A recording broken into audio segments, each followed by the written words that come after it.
안녕하세요. 자, 오늘은요, 페이지 몇 페이지냐면 48페이지 법률행위의 무효와 취소입니다. 처음에 무효죠. 무효의 의의는 성립은 했지만 아무런 효과가 없는 게 무효죠. 그죠? 그래서 우리가 무효에 대해서 항상 조심할 것은 성립은 했지만 아무런 효과가 없는 것이니까 뭐 할 필요 없는 거죠? 이행할 필요가 없는 거죠. 그래서 항상 이행할 필요가 없다라는 말은 결국은 이행하지 않아도 책임지지 않는다. 따라서 모든 책임은 유효함을 전제로 하는 거죠. 그래서 항상 우리 공인중개 시험에서 꼭 나오는 지문이 뭐냐면 유효여야 책임이 발생한다는 지문은 꼭 나와요. 그죠? 무효면 책임이 발생하지 않고, 따라서 이행할 필요가 없는데 만약에 이행을 했어요. 어서 오십시오. 제가 좀 너무 일찍 시작했나? 이행한 것은 원칙적으로 부당이득으로서 반환을 해줘야 되죠.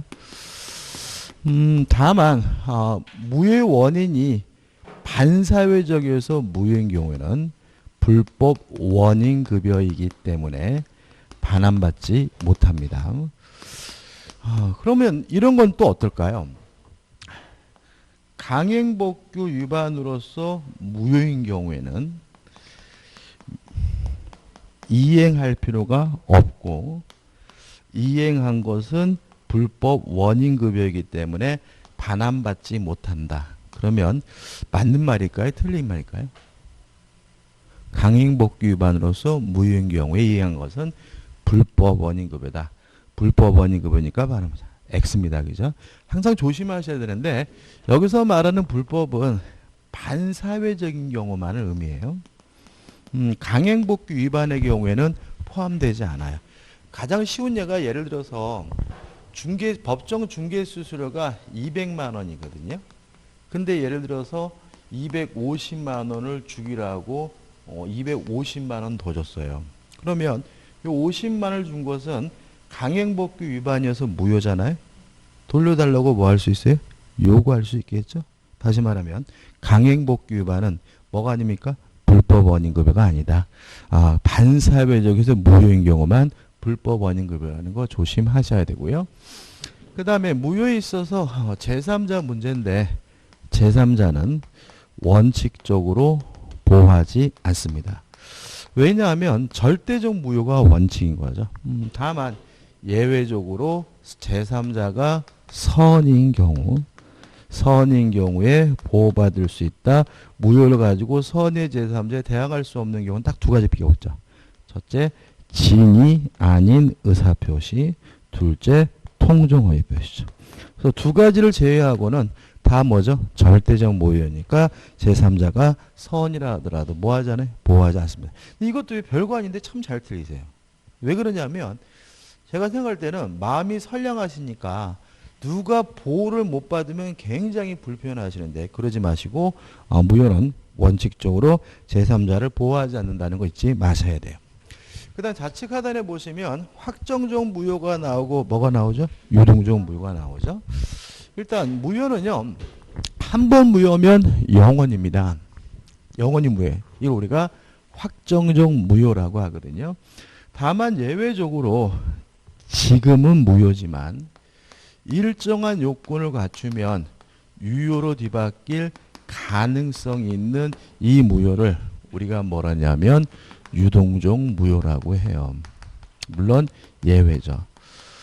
자, 첫째 우리가 정리할 것은 유동적 무효가 뭐가 있는지 한번 생각해 보자고요. 첫째, 우리가 이미 공부한 것 중에 유동적 무효는 뭐냐면 무권 대리행위예요. 무권 대리행위는 본인의 입장에서 뭐죠? 무효입니다. 다만 본인이 추인하게 되면 소급해서 뭐가 돼요? 유효가 되니까 무권 대리행위는 대표적인 뭐가 돼요? 유동적 무효예요. 그 다음에 오늘 우리가 정리할 건데 정지조건부 법률행위도 유동적 무효예요. 왜냐하면 지금 페이지 48페이지. 볼펜이요? 학교를 다닌 지 오래되셔가지고. 자, 정지 조건이란 뭐냐면 현재 지금은 효과가 없지만 조건이 성취가 되면 비로소 효과가 생기는 게 정지 조건이니까 일단은 뭐죠? 무효입니다. 다만 조건이 성취가 돼야 비로소 뭐가 생겨요? 효과가 생기니까 대표적인 뭐가 되죠? 유동적 무효인 거예요. 그 다음에 시기비 법률행위도 유동적 무효예요. 자, 왜 그러냐면 생각해 볼까요? 자, 우리가 임대차 계약을 하면서 오는 6월 1일부터 내년 5월 31일까지다 이렇게 계약을 하면 6월 1일이 도래하게 되면 임대차 계약의 효과가 생기니까 이게 뭐죠? 시기인데 오늘이 20 며칠이죠? 5월? 6일이에요? 오늘 26일입니까? 세월 참 빨리 가네. 일단 오늘 지금은 뭐가 없습니까? 효과가 없는 거죠. 6월 1일이 돼야 비로소 뭐가 생겨요? 효과가 생기니까 일단은 효과가 없다가 기한이 도래하게 되면 효과가 생기니까 시기부 법률행위도 대표적인 뭐예요? 유동적 무효예요. 그 다음에 세 번째로 이것도 나온 적이 있어. 네 번째네요. 학교 기본재산의 처분입니다. 자, 이런 문제입니다. 예를 들어 제가 학교 재단 이사장인데 갑자기 아침에 출근하다가 이게 뭔 짓이 싶어가지고 그날 오후에 운동장 팔고 뭐 건물 팔고 막 이래버리면 아이들이 학기 중에 길거리에 나앉겠죠. 가장 제일 먼저 잘릴 사람이 누굽니까? 교육부 장관부터 잘리겠죠, 그죠? 뭐 학부모들 막 물러라 막 대모가 난리 날 거 아니겠죠? 그래서 학교 기본재산을 처분하는 행위는 일단은 계약을 했더라도 무효예요. 나중에 교육장으로부터 허가를 받아야 비로소 유효가 되니까 이것도 대표적인 유동적 무효예요. 그 다음에 유동적 무효해서 오늘 공부할 것은 뭐냐면 다섯 번째 토지거래 허가구역이죠. 자, 토지거래 허가구역 내에서 거래를 하면 유동적 무효입니다. 자, 왜 그러냐면 토지거래 허가구역이라는 것은 토지를 거래할 때 허가를 받아야 되는 구역이잖아요. 근데 이게 말이 안 돼요. 왜냐하면 누가 살지도 결정이 안 됐고요. 매매 금액도 결정이 안 됐는데 허가부터 받는다고요? 매매 계약할 때는 허가 받을 수가 없는 거죠. 그래서 매매 계약할 때는 허가가 없어서 뭐가 돼요? 무효였다가 나중에 허가를 받으면 뭐로 바뀌어요? 유효로 바뀌니까 요 토지거래 허가구역 내에서 거래하면 뭐가 되는 거죠? 유동적 무효인 거죠. 자, 이것과 관련돼서 같이 기억해야 될 것이 뭐냐면 농지 취득 자격 증명입니다. 농지 취득 자격 증명은 유동적 무효가 아닙니다. 꼭 기억해 두셔야 돼요. 자, 이런 얘기죠. 자, 농지를 자기 앞으로 이전 등기하려면 농지 취득 자격 증명이 있어야 돼요. 농지 취득 자격 증명이 없으면 자기 앞으로 등기를 못 해요. 매매가 무효는 아니에요. 매매는 뭐죠? 유효한데 다만 농지 취득 자격 증명이 없으면 자기 앞으로 뭐만 못할 뿐이에요? 등기만 못할 뿐이니까 농지 취득 자격 증명은 뭐가 아닙니까? 유동적 무효가 아닌 거죠. 그래서 보통 과거에 이렇게 나왔어요. 이렇게 쭉 나열하고 다음 중 그 성격이 다른 것은 해가지고 농지 취득 자격 증명 이렇게도 문제가 나온 적이 있으니까 주의하시기 바라고요. 교재에 나와 있는 내용은 뭐죠? 요거죠. 토지거래 허가구역 내에서 거래하면 일단은 뭐죠? 무효인데 나중에 허가를 받으면 뭐가 됩니까? 유효가 된다. 그래서 토지거래 허가구역 내의 내용입니다. 우리 교재도 아주 잘 정리되어 있어요. 근데 보시면 굉장히 좀 어렵게 느껴지고요. 이렇게 막 복잡합니다. 그래서 이거를 제가 정리해 드린 대로 기억을 하시고 교재에 나와 있는 내용은 이래서 이런 의미구나 하고 뭐 하는 거예요? 이해하는 거예요. 그죠? 그래서 이걸 정리해 보자고요. 항상 정리할 때는 어떻게 하는 거냐면 원칙과 예외로 나누는 겁니다.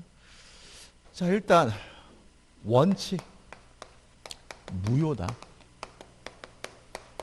자, 유동적 무효가 다른 무효와 다른 점은 나중에 허가를 받으면 소급해서 유효가 될 가능성이 있다는 점에서 다를 뿐이지 일단은 얘는 뭐인 거예요? 무효인 거예요. 따라서 다른 무효와 마찬가지로 뭐 할 필요 없는 거죠?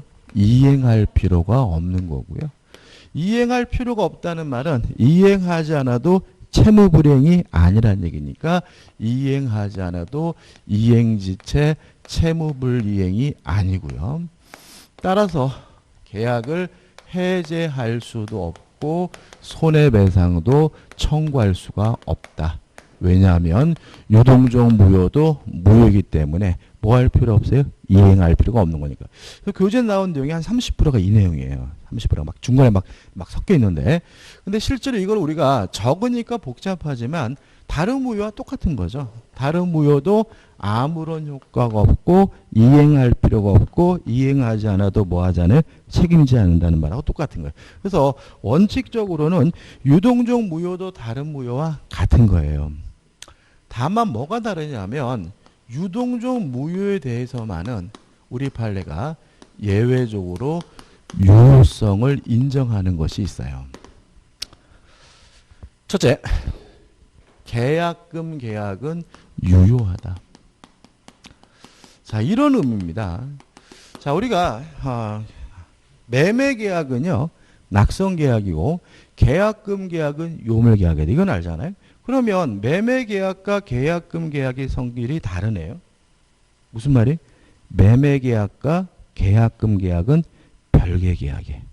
그러니까 우리가 계약서를 작성할 때 계약금 조항을 매매 계약서 안에 넣기 때문에 자꾸 이 계약금을 매매 계약의 일부로 이해하는데 법적으로는 뭐예요? 별개 계약이고요. 물론 매매 계약이 주된 계약이고 계약금 계약은 종된 계약인데, 자, 우리 판례에 따른다면 토지 거래 허가를 안 받아서 무효인 것은 매매 계약이 무효라는 거예요.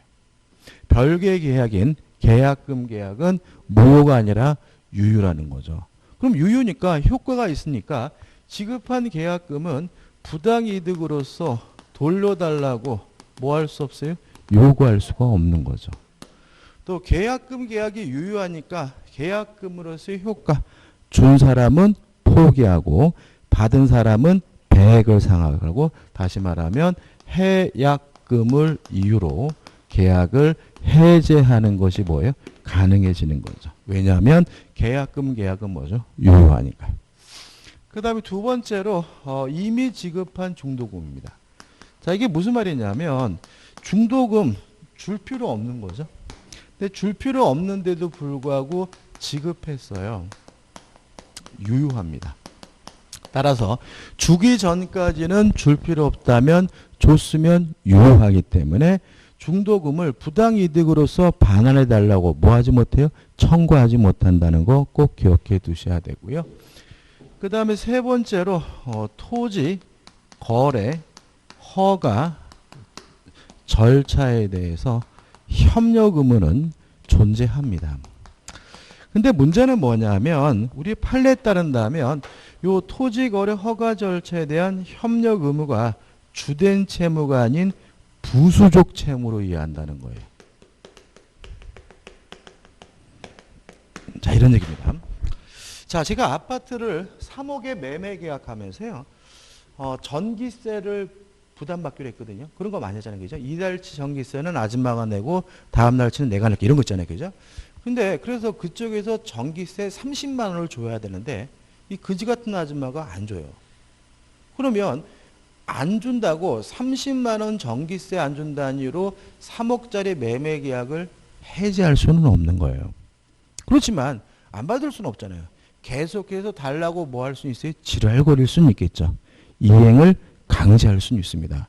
그 다음에 이 아줌마가 안 줘가지고 내 돈으로 관리사무소에 30만 원 냈다 하면 그 돈 달라고 요구할 수 있겠죠. 손해배상은 청구할 수 있어요. 그래서 부수적 채무가 아닌, 주된 채무가 아닌 부수적 채무의 불이행이 있으면 이행을 강제할 수도 있고 손해배상도 청구할 수 있지만 계약 자체를 뭐 할 수는 없어요? 해지할 수는 없는 거예요. 이해되시죠? 따라서 우리 판례는 요 부수적 이거를 주된 채무가 아니라 부수적 채무로 이해하기 때문에 일방 당사자가 못하겠다 거부하면 그것을 강제하는 건 가능해요. 또 일방 당사자가 거부하는 바람에 손해가 발생했다면 무엇을 청구하는 것도 가능해요? 손해배상을 청구하는 것도 가능해요. 다만 주된 채무가 아닌 부수적 채무이기 때문에 계약 자체를 뭐 할 수는 없어요? 해제할 수는 없다는 것이 우리 판례 입장임을 주의하시기 바랍니다. 조심할 것은 뭐냐면 뭘 강제하냐면 협력 의무를 강제하는 거예요. 이행을 강제할 수는 없어요. 왜요? 유동적 무효도 무효니까 뭐 할 필요 없어요? 이행할 필요가 없는 거라서 이행은 강제할 수 없지만 협력 의무는 뭐 할 수 있어요? 강제할 수 있고 또 이행하지 않는다는 이유로 손해배상은 청구할 수 없지만 협력 의무를 유방이 거부했다는 이유로 손해배상은 청구할 수 있다는 거 헷갈려하지 마시고 꼭 기억해 두셔야 돼요. 그 다음에 네 번째로 별도의 취소 사유가 존재할 수 있겠죠. 원래 취소라는 것은 뭐냐면 유효한 것을 소급해서 무효화시키는 거잖아요. 근데 유동적 무효도 무효니까 논리적으로는 취소할 이유가 없는 거죠. 근데 우리 판례는 별도의 취소 사유가 존재하는 경우에 취소가 가능하다라고 판시하고 있다는 말은 일정한 무엇을 인정해주고 있는 거죠? 유효성을 인정해주고 있는 거고요. 그 다음에 다섯 번째, 반사회적이다, 불공정하다. 별도의 무효 사유가 존재하는 경우에도 무효를 주장하는 것도 가능하다는 것까지 기억하시면 돼요. 그 다음에 이제 큰 가로 세 번째 기타입니다. 첫째, 지정해제예요. 자, 이게 무슨 말이냐면 매매 계약할 때는 그 지역이 토지거래 허가 구역이었어요. 근데 지정을 받고 났더니 매매 계약을 하고 났더니 지정이 해제가 되면 더 이상 허가받을 필요가 없다라는 것이 우리 판례 입장이죠. 왜냐하면 지정 해제가 되면 더 이상 유동적 무효가 아니라 확정적 유효가 된다는 것이 우리 판례 입장이고요. 그 다음에 두 번째로 토지와 건물을 일괄해서 거래한 거. 원래 이게 더 일반적이겠죠, 그죠? 이때 건물만 먼저 이전 등기해달라고 청구할 수 있느냐? 원칙적으로 없다. 왜냐하면 일부가 무효면 전부가 무효인 것이 원칙이죠. 다시 말하면 토지 거래가 허가를 안 받아서 아직도 무효인 상태라면 뭐까지 무효예요? 건물 거래까지 무효인 것이니까 건물만 이전 등기해달라고 뭐 하지 못해요? 청구하지 못하죠. 그 다음에 세 번째로 중간 생략 등기입니다. 중간 생략 등기는 유효하죠. 근데 토지 거래 허가 구역 내에서 이루어진 중간 생략 등기는 무효다. 이유도 좀 설명드려야 되는데 이게 좀 곱씹어서 나오거든요. 자, 보세요. 갑이 을에게 팔고요. 을이 병에게 또 팔았어요. 근데 이 지역이 토지거래 허가구역인데 갑에서 병으로 등기가 이루어지면 중간 생략 등기잖아요. 근데 문제는 토지거래 허가구역이면 요 갑에서 병으로 이전 등기하려면 허가를 받아야 되겠죠. 근데 어떻게 허가를 받냐면 갑과 병이 매매 계약을 한 것처럼 해가지고 뭘 받아요? 허가를 받겠죠. 그죠? 근데 문제는 갑과 병이 매매 계약한 바는 없죠. 갑과 을이 매매 계약을 하고 을과 병이 매매 계약한 거잖아요. 따라서 갑과 병이 매매 계약한 것이 아니니까 허가 자체가 뭐인 거예요? 무효인 거예요.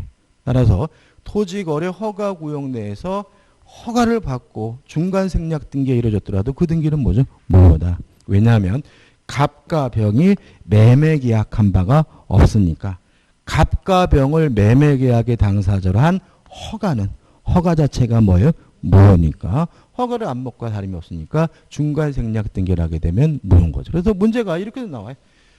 갑에서 병으로 중간 생략 등기가 이루어지면 매매 계약의 당사자가 갑과 병이 되는 거다. X.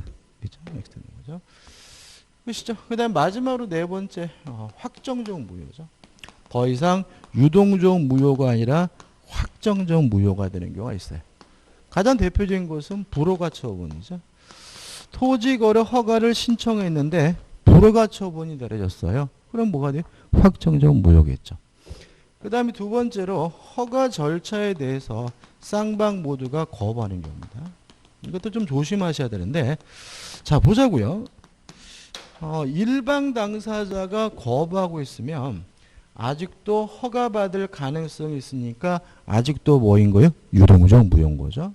근데 쌍방 모두가 거부하고 있다면 더 이상 허가받을 일이 없는 것이고, 따라서 더 이상 유동적 무효가 아니라 확정적 무효라는 거죠. 그래서 이렇게 원칙, 예외, 기타, 그 다음에 확정적 이렇게 네 가지로 나눠서 체계적으로 기억하시고요. 그 전에 요 가지고 뭐 하는 거예요? 이해하는 거예요. 한번 볼까요? 자, 우측에 맨 위에 보시면 1번 개념이죠. 허가를 안 받으면 뭐죠? 무효였다가 허가를 받으면 소급해서 뭐가 돼요? 유효가 되는 게 뭐죠? 유동적 무효다. 2번 확정적 무효부터 나왔네요. 쌍방 모두가 거부한다면, 다시 말하면 허가를 배제하기로 했다면 더 이상 유동적 무효가 아니라 뭐죠? 확정적 무효다. 3번 유동적 무효도 무효죠. 그죠? 아무런 효과가 없는 거다. 그 얘기를 또 막 써놨죠. 그래서 1번 이행할 필요가 없으니까 이행하지 않았다는 이유로 계약을 뭐 할 수 없어요? 해지할 수 없고요. 그 다음에 2번 해가지고 유동적 무효도 무효니까 이행할 필요 없으니까 이전 등기해달라고 뭐 할 수는 없어요? 청구할 수는 없는 거죠. 이해되시죠? 그죠?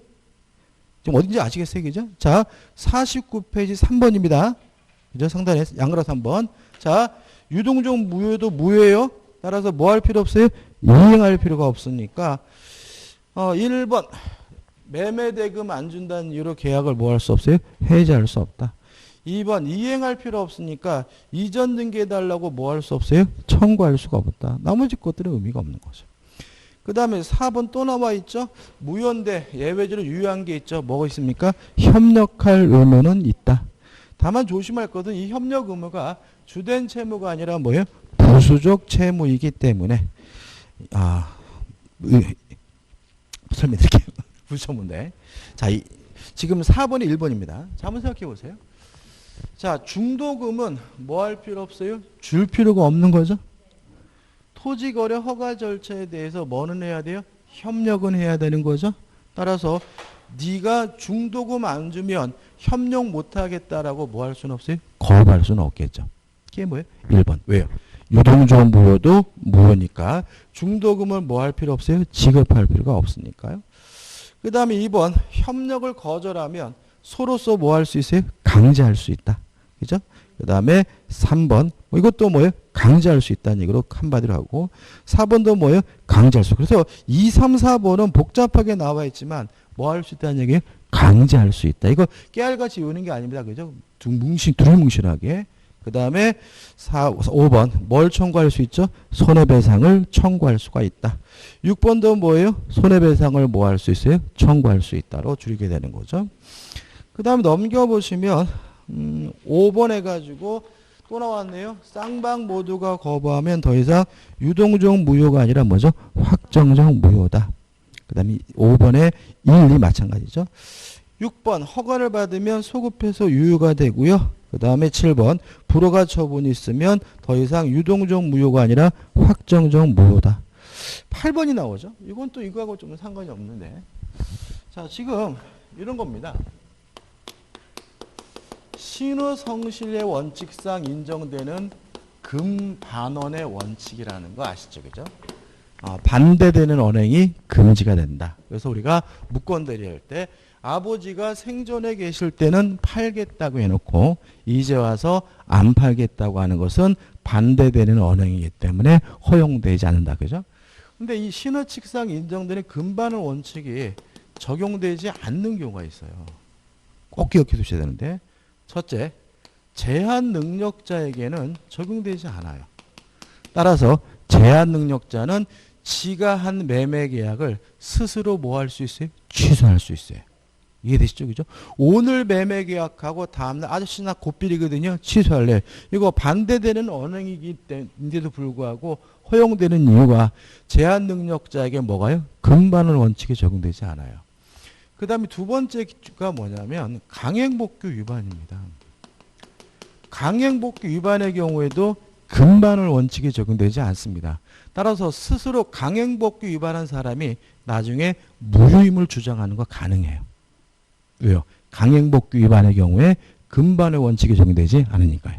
물론 여기 나와 있는 이 토지거래 허가제도에 관한 규정도 다 뭐죠? 강행 규정이죠. 그래서 금반 원칙이 적용되지 않기 때문에 교재 보시면 이런 말이 나와 있잖아요.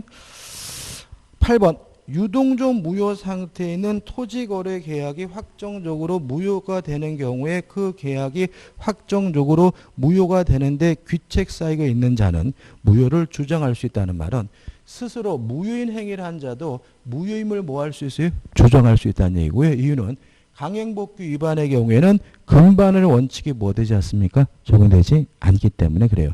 물론 여기서 시험이 한번 나왔어요. 그죠? 근데 다른 부분에서도 나올 수 있어요. 그래서 우리가 강행복귀 위반의 경우는 금반의 원칙이 적용되지 않는다는 거 기억해 두시면 되고요. 그 다음에 9번 요거죠. 지정 해제가 되면 확정적 유효가 되니까 더 이상 허가받을 필요가 없다. 10번 요겁니다. 계약금 뭐죠? 유효하니까 지급한 계약금은 부당이득으로서 반환을 청구할 수가 없고요. 계약금을 유로 계약을 뭐 할 수 있어요? 해제할 수가 있죠.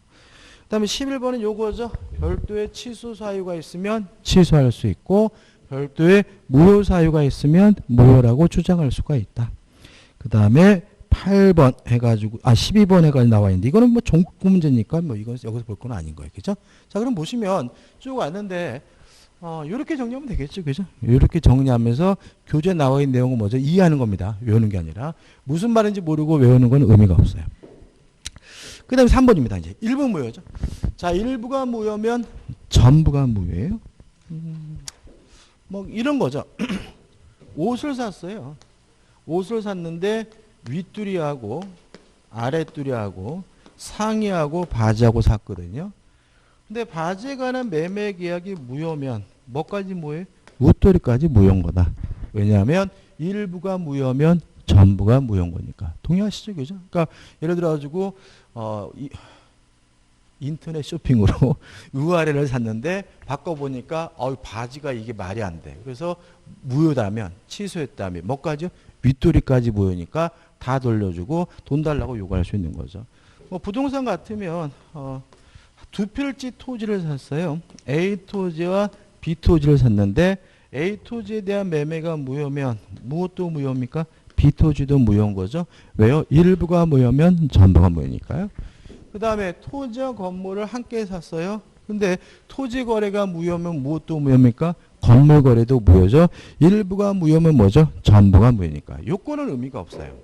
근데 다만 예외적으로 일부만 무효가 되는 경우도 있다. 언제냐면 무효인 부분이 없더라도 법률행위를 하였을 것이라는 가상적 의사가 인정되는 경우. 자, 바지가 무효면 웃돌이까지 무효잖아요. 근데 만약에 바지가 없더라도 웃돌이를 샀을 것이라는 가상적 의사가 인정되면 바지만 무효고 뭐죠? 웃돌이 매매 계약은 유효한 거죠. 그죠? A 토지가 무효면 B 토지가 무효인 거잖아요. 근데 A 토지가 없다면 B 토지만이라도 살 것이라는 가상적 의사가 인정되면 예외적으로 뭐죠? 일부만 무효인 거죠. 이것도 마찬가지죠. 근데 거의 없겠지만 토지가 무효라도 건물만이라도 샀을 것이라는 가상적 의사가 인정되면 건물만의 거래도 유효할 수는 있어요. 그렇지만 어떤 또래가 건물만 사겠어요. 그죠? 그래서 이거는 의미 없고 아무튼 일부가 무효는 뭐죠? 전부가 무효입니다. 자, 교재 우측에 보시면은 3번이 나오는데 이거 우리 판례인데 조금 일반하기 좀 어려울 것 같은데 아무튼 우리 판례는 돈을 빌리면서 돈 빌리는 계약이 뭐죠? 금전대차죠. 그 다음에 담보 설정하는 계약이 두 가지인데 이게 뭐죠? 같이 이루어진다는 거죠. 그래서 일부가 무효면 뭐예요? 전부가 무효니까 하나가 무효면 전부가 무효다. 그 다음에 이제 4번이 나오는데 이거는 좀 별개 문제. 이거는 뭐냐면 불가분성 문제입니다. 자, 이거 조심하셔야 돼요. 자, 한번 보세요. 자, 갑이 을에게요 1억을 빌려줬거든요. 그리고 A 부동산에다가 뭘 설정했냐면 저당권을 설정했어요. 근데 1억 중에 5천만 원이 무효란 사실이 밝혀졌어요. 그렇다 그래서 저당권이 무효가 될까요? 자, 우리가 담보물권은 어떤 특징이냐면 전액 변제할 때까지 목적물 전부에 계속해서 그 효력이 미치는 성질이 있는데 이걸 우리가 뭐라 그러냐면 불가분성이거든요. 그러면 5천만 원이 무효라 하더라도 갑은 은에게 여전히 5천만 원을 받을 뭐가 있는 거예요? 채권이 있는 상태니까 이 저당권은 무효가 아니라 뭐예요? 유효한 거죠. 물론 이것이 양도담보든 가등기담보든 따지진 않아요. 그래서 우리가 불가분성 때문에 채권의 일부가 무효라 하더라도 담보물권이 뭐가 되는 건 아니에요? 무효가 되는 건 아니고 여기서 볼 문제가 아닌 거죠. 이거는 우리가 담보물권의 불가분성에서 볼 문제인 거죠. 그 다음에 4번에서 뭐가 나오냐면 무효행의 전환이 나와요. 전환. 조금 좀 생각을 해보는데 교재에 나와 있는 내용은 한번 읽어보는 겁니다. 중요한 건 아니에요. 자, 일단 개념은 무효인 법률행위가 유효한 다른 법률행위, 타 법률행위로 뒤바뀌는 것을 우리가 무효행의 전환이라고 해요. 근데 시험에 잘 나오는 부분은 아닌데 어떻게 나왔냐면 우리가 원칙적으로 기억할 것은 뭐냐면 무효인 행위가 요식행위든 불요식행위든 이것이 전환이 되면 불요식행위로 전환이 되는 것이 원칙이에요.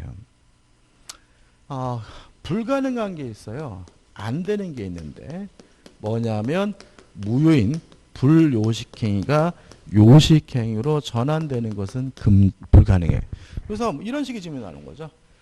무효인 불요식행위는 요식행위로 전환될 수 있다. 그런 뭐죠? X인 거예요. 자, 한번 생각해. 예를 들면 쉬워요. 자, 우리가 어음을 작성하는 것은 요식행위입니다. 어음은 특별한 양식의 용지에다가 작성을 해야 되잖아요. 근데 만약에 어음을 A4 용지에다가 어음 해가지고 작성해봤자 어음으로서는 뭐인 거죠? 무효인 거죠. 근데 이것이 아무런 가치가 없느냐? 나중에 그 인간한테 내가 받을 돈이 있다는 사실 입증하는 데는 충분하잖아요. 따라서 뭐로서는 유효한 거냐면 차용증으로서는 유효한 거예요. 이해되시죠? 거꾸로는 안 돼요. 무효인 차용증이 금액도 명확하지 않고 채권자, 채무자도 명확하지 않아서 무효인데 그것이 공교롭게도 어음으로 뒤바뀐다. 이런 것들은 뭐 할 수 있어요? 있을 수가 없는 거죠. 기억해 두셔야 되고. 그 다음에 세 번째로 우리 판례는 단독행위에 대해서도 무효행위 전환을 긍정하고요. 시험에 가장 잘 나오는 것이 뭐냐 하면 불공정한 법률행위죠. 불공정한 법률행위에 대해서도 무효행위 전환을 인정한다는 거 꼭 기억해 두셔야 되고, 그 다음 다섯 번째 마지막 규제 나와 있죠. 가족법상 행위, 친족 상속법상 행위도 무효행위 전환이 인정이 됩니다. 교재는 요게 이제 주로 나와 있죠. 뭐 타인의 자를 친자 이렇게 나오는데 교재에 나와 있는 것처럼 구체적으로 물어보진 않아요. 시험 범위가 아니니까. 다만 우리는 재산상 법률행위뿐만 아니라 가족법상 행위에 대해서도 무효행위 전환을 뭐하고 있어요? 인정하고 있다는 거 꼭 기억해 두셔야 되고요. 가장 시험에 잘 나오는 것은 뭐죠? 불공정한 법률행위가 무효행위 전환이 인정된다는 거 꼭 기억해 두시기 바랍니다. 그 다음에 넘겨보시면 5번에서 뭐가 나옵니까? 무효행위 추인이 나오죠. 자, 무효행위 추인도요. 잘 정리해야 돼요. 잘 정리해야 됩니다.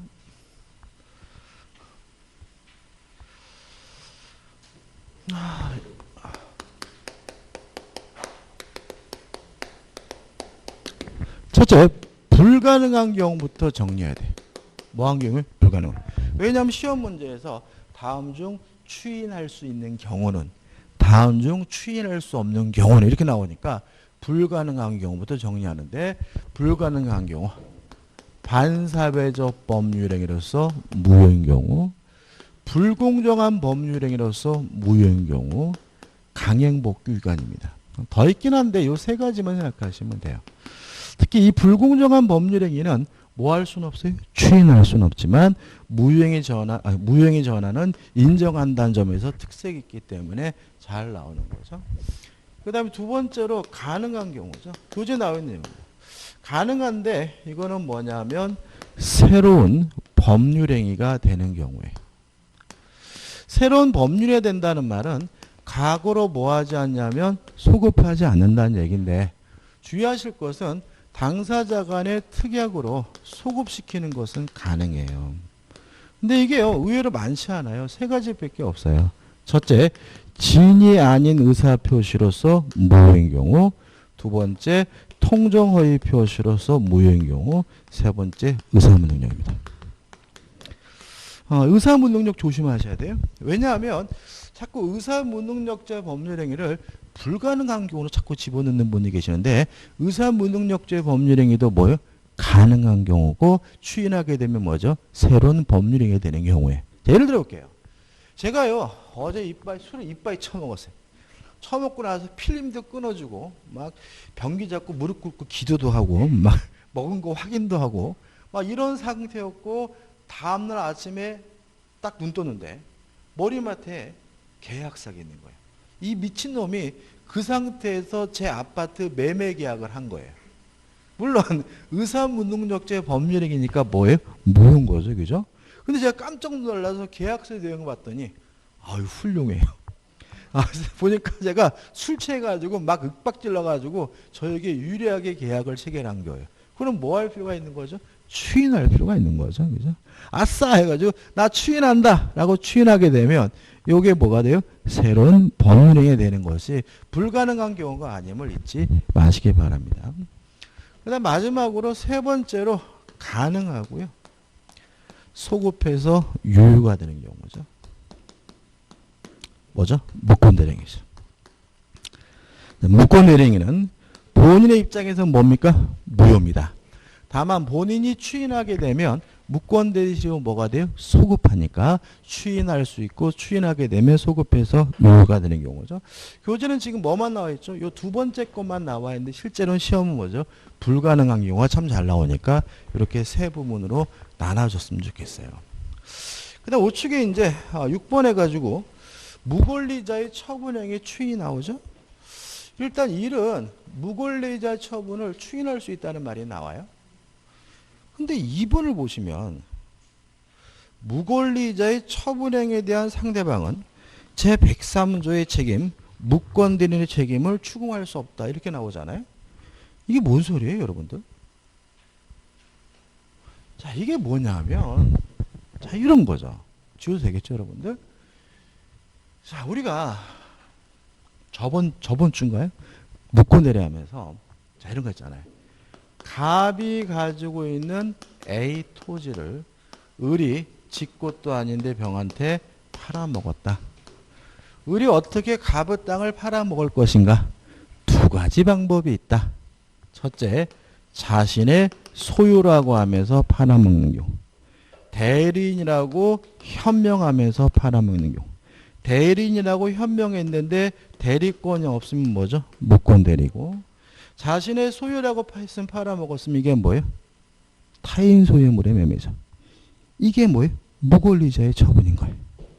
이게. 다시 말하면 무권대리가 되려면 대리인이라고 뭘 했어야 돼요? 현명을 했어야죠. 대리인이라고 현명을 했는데 대리권이 없어야 뭐가 되는 거죠? 무권대리인 거고요. 그러니까 여기서 이 무권리자의 처분행위는 실제로는 뭐예요? 타인 소유물의 매매인 거예요.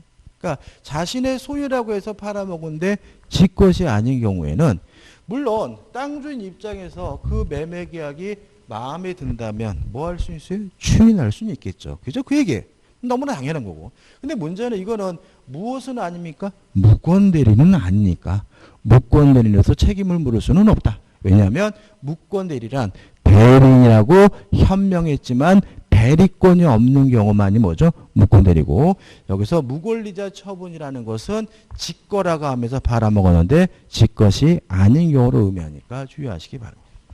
여기까지 좀 쉬었다가 이제 2절 법률행위의 취소를 보겠습니다.